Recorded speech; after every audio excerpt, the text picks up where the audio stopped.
Hi, I'm Eric Orr, Forward Motion. Today we're going to demonstrate how to modify the crankcases on the Suzuki RM85 and RM125 and the Yamaha YZ85 and YZ125 when you're going to the oversized kits like the 144 and the 125 and the 100 on the 85.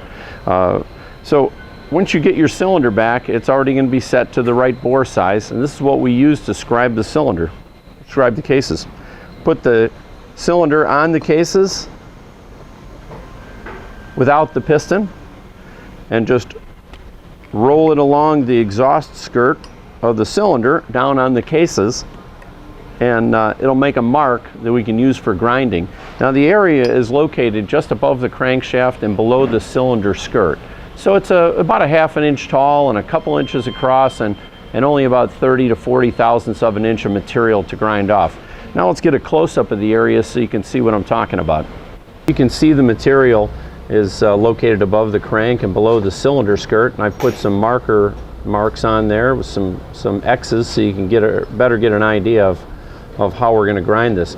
Now our next step is we're going to mask off the cases, and I'm going to show you what type of materials we use for that, and then also the grinding method. Okay, what we're going to use to mask off the case is a business card, so we can slide that down into the case to partially cover it up, some clay to get down in the tight spots, and some tape, some duct tape. So now I'm going to put the duct tape across, mask off the bearing holes.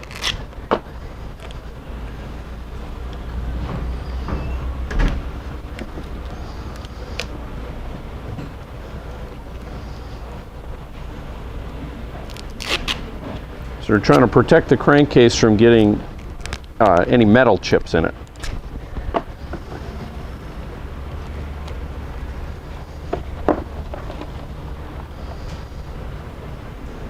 Then for the little tight spots that we can't cover with the business card or the tape, we'll just put some clay in there just to clean all that out. Okay, now the next thing we're going to do is we're going to use some type of grinding method. Now this is the simplest way, is just using an electric drill with a triangular shaped bit. These are called rotary files, and you can buy these from any hardware store. A 1/4 inch size is about the right one. Now what we use here, we use a CNC Specialties grinding tool, and so this is a die grinder, and this is a cylindrical bit that's pretty heavy duty. It's for grinding aluminum in a hurry. All right, now let's get the vacuum set up, and we'll grind this case over here, which is all finished.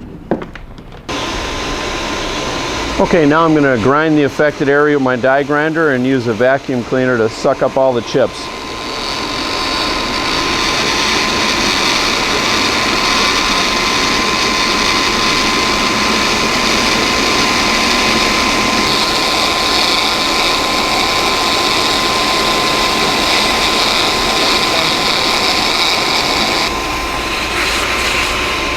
All right, that's all we need to take out. So now we're just going to vacuum up all the chips, and then we'll remove the clay and the tape, and just give it a quick cleaning, a brake cleaner, and then re-oil the connecting rod and the main bearings. Okay, so now I've removed all the masking, and I want to check and make sure that the case is opened up far enough. So I slide the cylinder on there, and yeah, I can see there's enough extra gap. Now, if you want to switch back to a 125, you're not really going to be losing anything by this little bit of case grinding that's be done. So you can switch back and forth between a 125 and a 144 when the cases are cut like that. Okay, the reason that we're showing you this case mod procedure is some of our customers, they don't want to take their engine out of their frame, and this is a pretty simple procedure you can do with the engine in the frame. It also saves you money on shipping. We don't charge anything extra in our big bore kits to modify the case, and now once we have the cylinder all done, we're going to bolt it onto the bottom end.